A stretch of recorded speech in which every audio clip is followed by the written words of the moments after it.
الکریم اما بعد اعوذ باللہ من الشیطان بسم اللہ الرحمن الرحیم فاذکروا اللہ ذکرا کثیرا صدق اللہ مولانا العظیم۔ اللہ تعالیٰ نے ذکر کی کثرت کا حکم دیا ہے۔ دراصل جو ذکر ہے یہ تمام عبادات کی جان ہے۔ جس طرح خون جو ہے وہ ہمارے جسم کی جان ہے، اور خون سے ہماری آنکھیں بھی کام کرتی ہیں، کان بھی کام کرتے ہیں، زبان بھی کام کرتی ہے، ہاتھ پاؤں بھی۔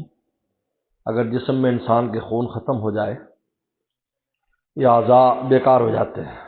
کام نہیں کرتے۔ اللہ نے اپنے نام کی ایسی طاقت رکھی ہے، جب انسان ذکر کرتا ہے اس کی برکت سے ساری عبادات میں رنگ پیدا ہوتا ہے۔ نماز اعلیٰ ہو جاتی ہے، روزہ اعلیٰ ہو جاتا ہے، جتنی بھی عبادات ہیں، تلاوت اعلیٰ ہو جاتی ہے۔